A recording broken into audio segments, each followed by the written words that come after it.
স্বাগতম ক্রিক ফ্রেন্ডসের নিয়মিত আয়োজন টোটাল ইম্প্যাক্ট। আমি সৈয়দ সামি আছি আপনাদের সঙ্গে। আজকে আইপিএলে রেখে দেওয়া এবং ছেড়ে দেওয়া ক্রিকেটারদের নাম ঘোষণা শেষ দিন ছিল। সবগুলো দল কিন্তু নিজেদের দল কিন্তু সাজিয়ে ফেলেছে আগামী আইপিএলের জন্য। নিলামের আগে কিন্তু তারা তাদের পার্সে কত টাকা আছে এগুলোও জানা গেছে। সব কিছু নিয়ে আলোচনা করব। আমার সঙ্গে আছেন মমিনুল ইসলাম। মমিনুল, স্বাগতম। ধন্যবাদ আপনাকে। আইপিএলের নিলামের আগে কিন্তু অনেক বড় বড় তারকাকে ছেড়ে দিয়েছে তাদের ফ্র্যাঞ্চাইজিরা। এর মধ্যে কিন্তু একটা বড় চমক দিয়েছে কলকাতা নাইট রাইডার্স একদম শেষ মুহূর্তে। এটা নিয়ে কিন্তু কেউ আসলে কল্পনাতেও ভাবেনি এরকম একটা বিষয় কিন্তু ঘটে গেছে। আসলে মানে আপনি রাসেলকে কলকাতা ছেড়ে দিচ্ছে, এটা কিন্তু আসলে অনেক বড় একটা নিউজ। আপনি যদি খেয়াল করেন যে আমি যখন গতকাল কথা বলেছি কিংবা গতকাল যখন আমরা নিউজ তুলেছি, তখন কোথাও কিন্তু আন্ডার রাসেলের কথা বলা ছিল না, এবং সব জায়গাতে একটা নাম কমন ছিল, সেটা হচ্ছে ভেঙ্কটেশ আয়ারকে ছেড়ে দেবে স্বাভাবিকভাবেই। কারণ 24 কোটি বা 23 কোটি 75 লাখ টাকায় আপনি তাকে রেখে দিতে চাইবেন না, এমন 152 বা 140 রান করার পরে। সো যে জিনিসটা হয়েছে যে ক্রিকইনফো জাস্ট এই ভারত এবং সাউথ আফ্রিকার এই দ্বিতীয় দিনে যে খেলাটা যখন শেষ হলো, তখন অ্যানাউন্সমেন্টের টাইম ছিল, কারণ এরপরে ঘোষণা করার কথা, এবং জাস্ট রিলিজের 5 মিনিট আগে হুট করে তারা শকে এই নিউজটা দিয়ে দিল যে রাসেলকে রিলিজ করে দিচ্ছে। আমরা নিজেরাও একটু, আপনি যখন ছিলাম দেখছিলাম যে আমরা নিজেরাও আসলে একটু অবাক হচ্ছিলাম স্বাভাবিকভাবে, যে কলকাতার সাথে সেই লম্বা সময় ধরে দুটো চ্যাম্পিয়ন শিরোপা জিতেছে। আমরা কিন্তু জাস্ট নিউজটা এনশিওর করার জন্য কিন্তু বারবার চেক করছিলাম এটা কি আসলেই কি করেছে কিনা কলকাতা। এটা আমাদের জন্য আসলে শকিং ব্যাপার, যে কারণ আপনি যদি ছাড়তেই চাইবেন তাহলে আপনি ওই মেগা নিলামে আগে, যেটা গতবার মেগা নিলাম হলো, তখন আপনি তাকে রিটেন করতে চাইতেন না। কারণ নর্মালি যেটা হয় যে এইসব মেগা নিলামের আগে যখন কাউকে রিটেন করেন, তাদেরকে আপনি পরবর্তী 3 বছরের জন্য চিন্তা করেন। আমি জানি না ঠিক কি কারণে রাসেলকে ছেড়ে দেওয়া হয়েছে, মানে হয়তো তারা একটা ব্যাখ্যা দিবেন, হয়তো সেটা হয়তো ব্যাখ্যা দিবেন। আমার কাছে যেটা মানে প্রাথমিকভাবে যেটা মনে হচ্ছে যে তাকে হয়তো একটু বাজিয়ে দেখা চিন্তা করছে যে ঠিক আছে আমরা ছেড়ে দেই, যদি এর চেয়ে কম দামে নিতে পারে নিলাম, তাহলে নিলাম না। কারণ কলকাতা কিন্তু অনেকগুলো ক্রিকেটারকে ছেড়ে দিয়েছে, তারা শুধুমাত্র 12 জন ক্রিকেটারকে। না, আপনি কিন্তু তাদের পার্সে যদি লক্ষ্য রাখেন তাহলে ব্যাপারটা কিন্তু ক্লিয়ার হবেন। তাদের পার্সে প্রায় 65 কোটি টাকা আছে, যেটা হলো আইপিএলের যে দলগুলো আছে 10টা দল, তাদের মধ্যে সবচেয়ে বেশি। মানে আইপিএলের নিলামে খুব মানে একদম তারা একদম রিল্যাক্সে ভালো প্লেয়ার কিন্তু নিতে পারবে না। আপনার নর্মালি যেটা হয় যে গত মৌসুমে খুব সময় 120 কোটি রুপি ছিল, এবার আপনার 64 কোটি রুপি রয়েছে, তার মানে আপনার অর্ধেক টাকা রয়ে গেছে।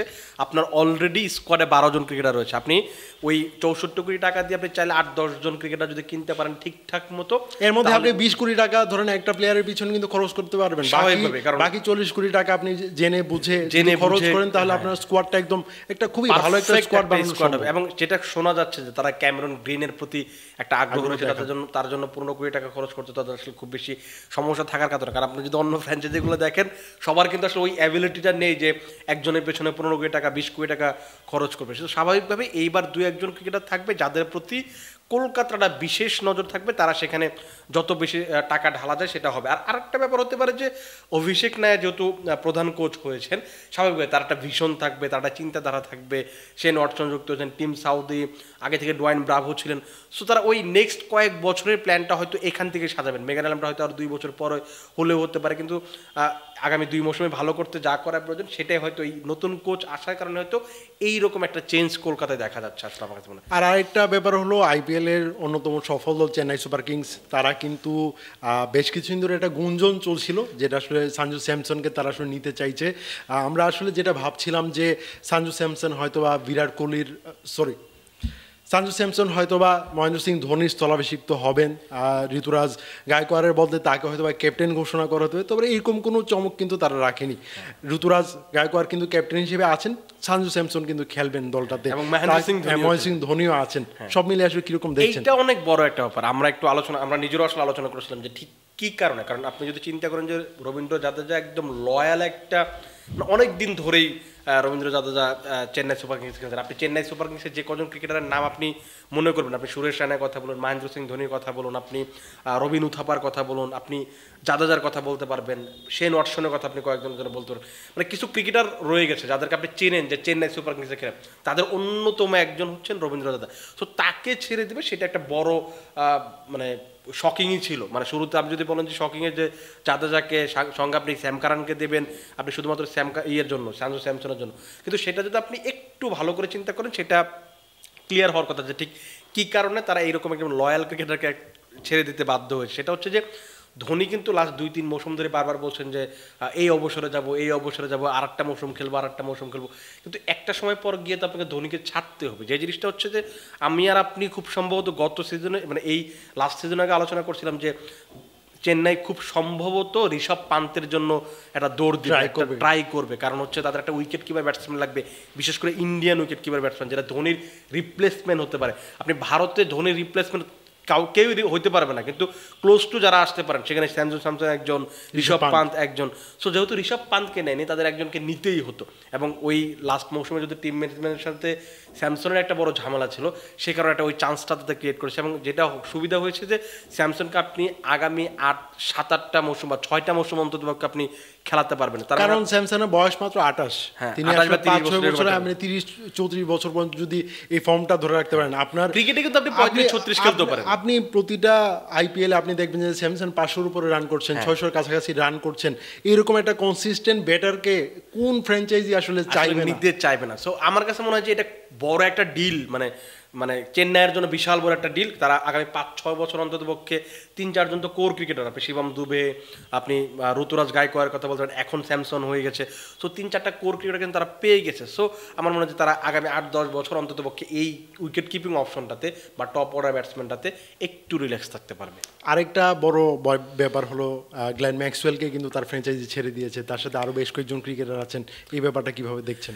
ম্যাক্সওয়েলকে ছেড়ে দেওয়াটা স্বাভাবিক, কারণ হচ্ছে আপনি দেখেন যে সেই 2014 সালে পাঞ্জাব যেবার মধ্যে খুব সম্ভবত ফাইনাল খেলেছিল, তারপর থেকে কিন্তু কোনো আসলে কনসিস্টেন্টলি ম্যাক্সওয়েল পারফর্ম করতে পারছে না। ম্যাক্সওয়েল অস্ট্রেলিয়ার হয়ে যেমন খেলেন, আইপিএলে কিন্তু ঠিক তার বিপরীত এটা।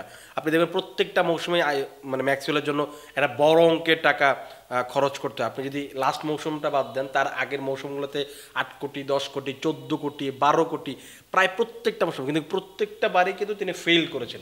তার ব্যাপারে একটা কিন্তু অপবাদও শোনা যায়, তিনি আসলে আইপিএলের রিল্যাক্সের জন্য আসেন, শুধু কোল্ড ড্রিঙ্কস নিয়ে হোটেল রুমে চলে যান, এইগুলো ব্যাপার। এটা স্বাভাবিক, কারণ আপনাকে যখন আমি 10 কোটি টাকা দিয়ে কিনবো, আপনি যখন 15 কোটি টাকা দিয়ে কিনবো, তখন আপনি যখন ওই পারফরমেন্সটা দেবেন, অন্তত আপনাকে 500-600 রান, অথবা আপনাকে 3টা ম্যাচ জেতাতে হবে, 4টা ম্যাচ অন্তত কন্ট্রিবিউট করতে হবে যেখানে আপনি ম্যাচগুলো জিততে পারছেন। সো সেইটা যখন আপনি করতে না পারেন, এগুলো এরকম আসলে অনেক কথাই বের হয়। এবং ম্যাক্সওয়েলের মতো আরও একজন আছেন যিনি লিয়াম লিভিংস্টোন, তিনিও কিন্তু লাস্ট কয়েকটা মৌসুম আসলে একটা মৌসুমেই লিভিংস্টোন খুবই ভালো খেলেছিলেন, ব্যাটে বলে পারফর্ম করেছিলেন। এরপর থেকে লিভিংস্টোন সুলভা আসলে খেলা আমরা আসলে দেখতে পাই না। আপনি দেখেন বেঙ্গালুরু খুব সম্ভবত 11টা ম্যাচে তিনি 2টো উইকেট নিয়েছেন, 100 বা 150 মতো রান করে 112 রান করেছেন খুব সম্ভবত। সো আপনি এরকম পারফরমেন্স তো আপনি একজন ক্রিকেটারকে 9 কোটি টাকা দিবেন না। সো স্বাভাবিকভাবেই বেঙ্গালুরু চয়েসটা ঠিকঠাক রয়েছে। আমার কাছে মনে হয় যে বড় নামগুলো যদি চিন্তা করি, এগুলোই হয়তো আসলে বড় নাম। তার ভিতরে হয়তো আরেকটা নাম বলা যেতে পারে, সেটা হচ্ছে যে জেক ফ্রেজার ম্যাকগার। গতবার রাইট টু ম্যাচে তারা 9 কোটি টাকা দিয়ে দিল্লি ক্যাপিটালস কিনে নিয়েছিল, কিন্তু সেটা আসলে শেষ পর্যন্ত কাজে লাগেনি।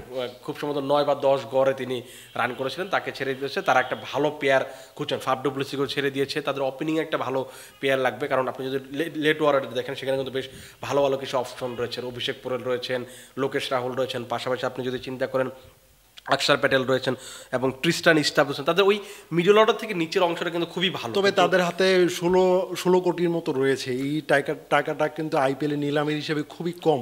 এই টাকার মধ্যে আপনি আসলে 2টা দেশি বা বিদেশি ওপেনার পাওয়া কিন্তু খুব টাফ। আর যেই ফিক্সড ওপেনারগুলো আছে আইপিএল এর, রাজস্থান রয়্যালস ছাড়া বাকি দলগুলোর কিন্তু ওপেনিং জুটি প্রায় কিন্তু কনফার্ম।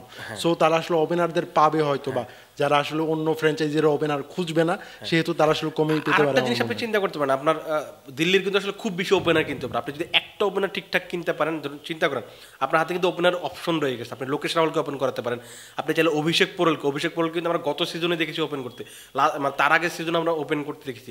সো আপনি অভিষেক পোরেলের উপর ওই ট্রাস্টটা রাখতে পারেন। সাথে আপনি যদি একটা বেটার ওপেনার কিনতে পারেন যে আপনাকে 500 রান করে দেবে, সো এরকম যদি হয়, তখন তো আপনার অটোমেটিক্যালি নিচ থেকে আপনার 500 রান করার জন্য লোকেশ রাহুল রয়েছেন, অক্ষর প্যাটেল আপনাকে 250 রান করে দেবে, স্টাফ আপনাকে 400 রান করে দেবে।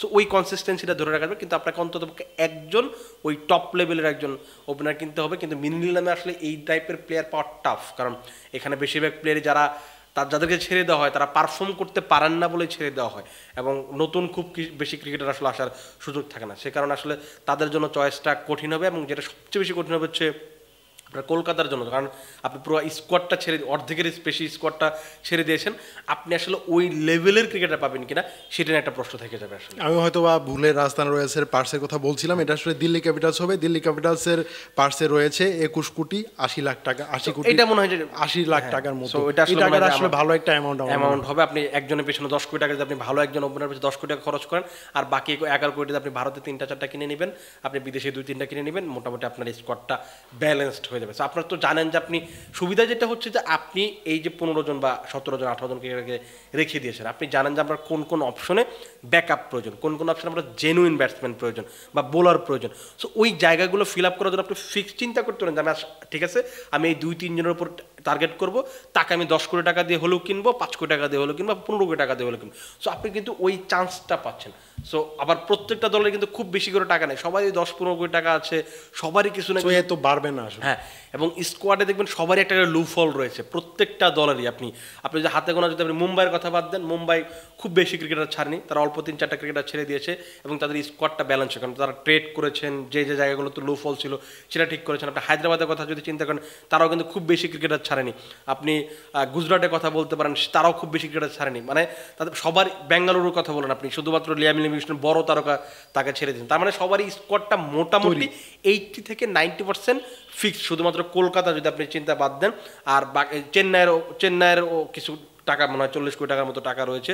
সো তাদের জন্য চ্যালেঞ্জটা হবে যে আপনি আসলে যে প্লেয়ার খুঁজছেন ওই মাপের প্লেয়ার আসলে অকশনে থাকবে কিনা, সেটা একটা বড় চ্যালেঞ্জ। আর বাকিরা মোটামুটি সেট করে ফেলেছেন, তাদের 1-2 ক্রিকেটার হয়তো লাগবে, সেটা তারা ওই টার্গেট করতে পারবেন যে আমার 2 কোটি টাকা আছে বা 5 কোটি টাকা আছে, আমি ঠিক এর পেছনেই যাবো। সো তাদের জন্য কাজটা সহজ আসলে।